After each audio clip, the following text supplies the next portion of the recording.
2 pekan jelang masa kampanye pilkada, teka-teki soal siapa ketua tim sukses Pramono Rano terjawab sudah. Komedian Cak Lontong ditunjuk sebagai ketua tim pemenangan Pramono Anung Rano Karno. Alasan Pramono memilih Cak Lontong lantaran ingin menciptakan suasana politik yang riang gembira. Menurut Pramono, Cak Lontong sudah berpengalaman di dunia politik.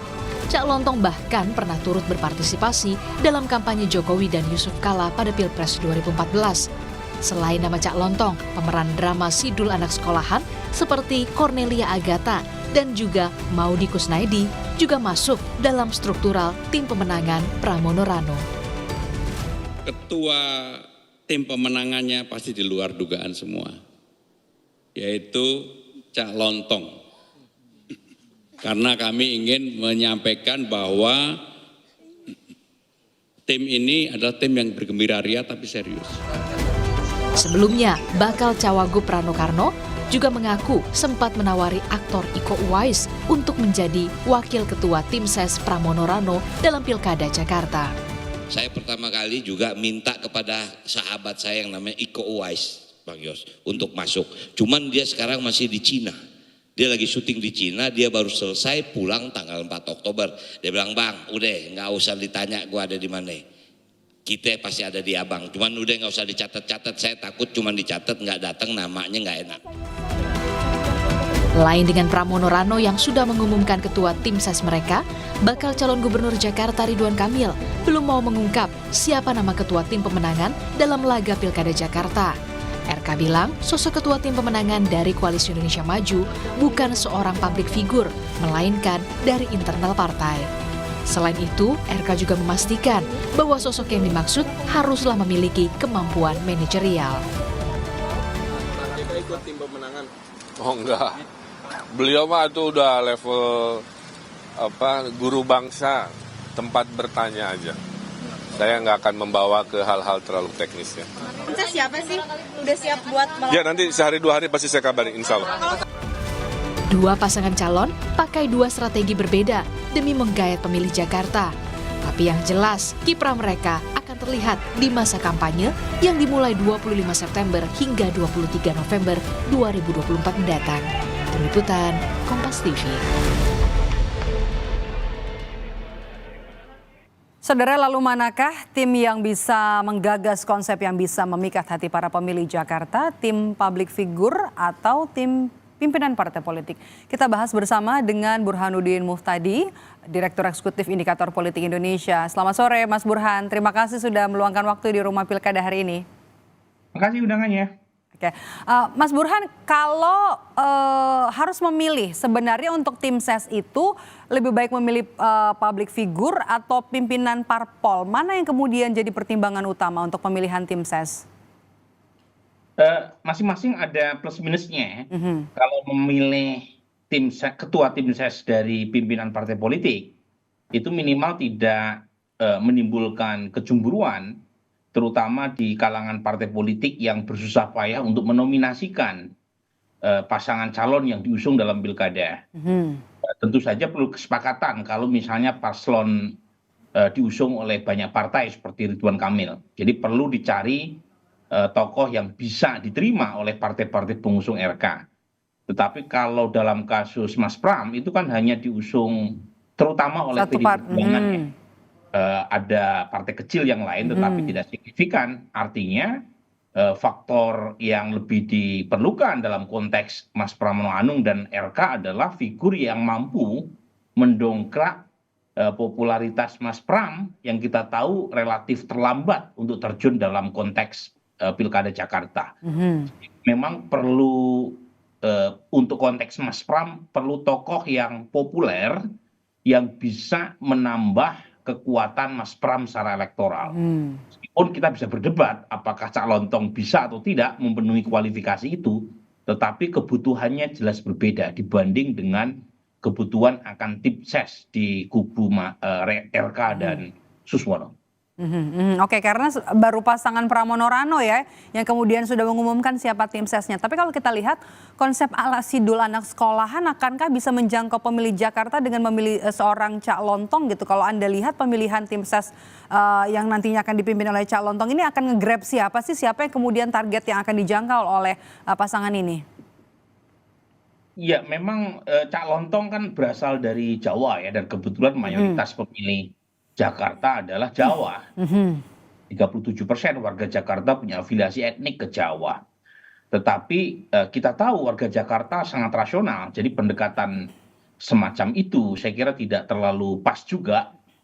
Mungkin yang ingin disampaikan oleh kubu Mas Pram adalah dengan mengusung Cak Lontong, itu namanya lebih familiar, terutama di kalangan komika atau mereka yang mengikuti perkembangan komedi, ya. Dan karenanya bisa semacam menjernihkan dan sekaligus mencairkan suasana. Nah, mungkin di situ. Nah, selain tentu saja narasi atau pendekatan ala Dul ya, yang dipakai oleh Rano Karno, kemudian misalnya seorang Pram berkali-kali menyebut Rano Dul Karno, ya. Kemudian ada juga orang seperti Zainab. Zainab di sini adalah Maudy Kusnaidi ya, dan kawan mainnya Rano Karno yang lain, yaitu Sarah gitu ya, yang coba diajak untuk mengingatkan kembali warga Jakarta, terutama komunitas Betawi. Ya. Mas Burhan, ini kita juga mohon maaf saya potong Mas Burhan, kita juga punya informasi kalau ada informasi yang terbaru bakal calon wakil gubernur Rano Karno ini memastikan juga bahwa Zainab atau juga Mpok Maudy Kusnaidi ini tidak jadi anggota tim sukses ya, karena Rano Karno bilang Maudy menarik diri dari anggota tim sukses dengan beragam pertimbangan. Kita ikuti pernyataannya berikut ini. Untuk Maudy mungkin saya harus klarifikasi. Dia ingin sekali sebetulnya. Cuman kan dia bilang, Bang aku kan di Bali. Satu. Kemarin tuh Bang. Dia kan kemarin pergi keluar, suaminya kecelakaan. Kecelakaan mungkin cuman ini. Tapi artinya dia nggak bisa ninggalin. Dia bilang udah Nap, yang penting kalau ini lu zoom aja deh. Cuman kalau Sarah pasti dia ikut. Sampai saya tanya Mas ya, Nap, lu jangan-jangan kamu yang bantuin gua karena ada Sarah ya Nap. Enggak bang, pokoknya gua bantu. Nah singkat kata gini, kenapa saya minta tolong Zainab? Zainab itu pemerhati kebudayaan. Saya tahu sekali bagaimana dia bahasanya habis-habisan untuk ada di kebudayaan Betawi. Mas Burhan, tadi kalau kita dengar bersama ya pernyataan dari Bang Dul, ini sepertinya lekat sekali kan memang tim sesnya dengan sinetron Sidul yang begitu dekat dengan budaya Betawi ya. Bahkan tadi sudah menyebut nama Cornelia Agatha, tapi Sarah dan juga Zainab begitu. Tapi apakah kemudian langkah atau strategi yang digunakan ini untuk bisa meraih hati pemilih, Anda lihat peluangnya seperti apa? Karena kan kalau kita ngeliat Gen Z agak sulit relate begitu ya dengan sinetron Sidul dan juga generasi-generasinya. Ya memang generasi 90-an mungkin masih cukup relate. Awam ya. Itu. Tetapi dugaan saya bukan faktor usia yang coba digarap oleh kubu Pramono Rano Karno ya. Tapi lebih ke komunitas Betawi yang coba didekati. Ya. Karena kita tahu sinetron Sidul anak Betawi itu coba dihidupkan kembali dengan munculnya Rano Karno sebagai cawagupnya Pramono. Dan itu terus-menerus dimunculkan, misalnya pendaftaran ke KPUD dengan memakai oplet Betawi, kemudian nama Zainab dan Sarah yang berkali-kali disebut ya, meskipun Zainab tadi ya Maudy Kusnaidi ada constraint. Kental sekali dengan budaya Betawi begitu ya. Tetapi kan poinnya kira-kira dua-duanya itu adalah ikon sinetron tadi.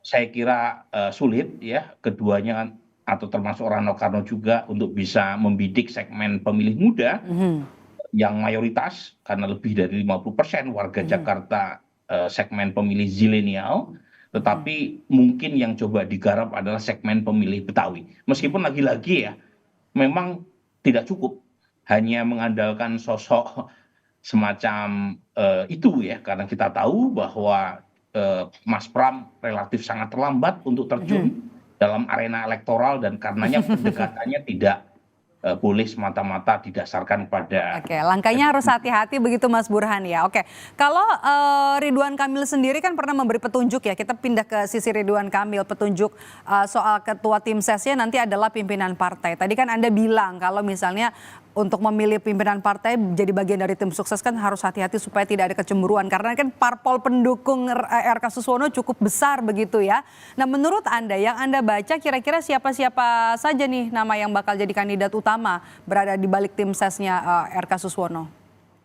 Ya kalau berasal dari partai pendukung RK Suswono, kemungkinan besar ketua tim sesnya bukan dari Golkar atau dari PKS ya. Karena sudah jadi paslon ya, oke. Iya, karena Ridwan Kamil adalah kader Golkar, sementara Suswono adalah kader PKS. Tapi siapa yang akan dimunculkan, kemungkinan besar kalau didasarkan pada perolehan kursi, itu adalah dari Gerindra. Gerindra, oke. Karena Gerindra kita tahu adalah partainya Prabowo yang memenangkan Pilpres 2024. Yang kedua tidak mendapatkan posisi baik sebagai cagup atau cawagup dalam komposisi yang diusung oleh RK dan Suswono. Itu kan kalau tadi kita bicara soal tim ses ya. Kemudian untuk kekuatan partai politik akan seberapa besar nanti pengaruhnya dalam pilkada ini? Sebenarnya efek partai tidak terlalu dominan ya, bukan hanya di Jakarta, tapi di seluruh wilayah. Dalam konteks pemilihan secara langsung. Jadi yang lebih menentukan adalah calonnya, tokohnya, sosoknya. Nah, tetapi kalau selisihnya tipis, ya, dalam pengertian terjadi kompetisi yang sangat ketat antara satu calon dengan calon lain, sumbangsih atau peran mobilisasi partai pendukung, meskipun kecil sekalipun itu efeknya menentukan. Kalau misalnya selisih antara RK melawan rivalnya itu ketat ya. Dan jangan lupa meskipun overall peran partai itu minimal, tetapi ada dua partai yang relatif signifikan perannya. Pertama adalah PD Perjuangan, yang kedua adalah PKS. Dua partai yang cenderung memiliki kemampuan mobilisasi lebih baik ketimbang partai pada umumnya. Meskipun overall peran atau kontribusi partai tidak signifikan, tetapi partai seperti PKS, apalagi ya, PKS kan pemenang pemilu di Jakarta, kemudian kota-kota satelit sekitar Jakarta yang menang juga PKS ya. Misalnya kita lihat kota Bogor, kota Bekasi, kota Depok, itu pemenangnya adalah PKS. Jadi menurut saya cukup menentukan PKS meskipun overall tetap yang dijual adalah sosoknya. Oke, baik, kita lihat nanti adu kuat tim sukses di Pilgub Jakarta. Sejauh ini baru ada satu paslon yang mengumumkan siapa yang menjadi anggota tim sesnya. Tapi apapun itu, nanti siapapun yang akan berdiri di balik tim sukses, di balik paslon nanti akan maju di Pilkada Jakarta. Yang penting adalah visi misinya nanti untuk sama-sama bisa membangun Jakarta lebih baik. Terima kasih sudah bergabung bersama kami, Mas Burhan. Sehat selalu Mas Burhan.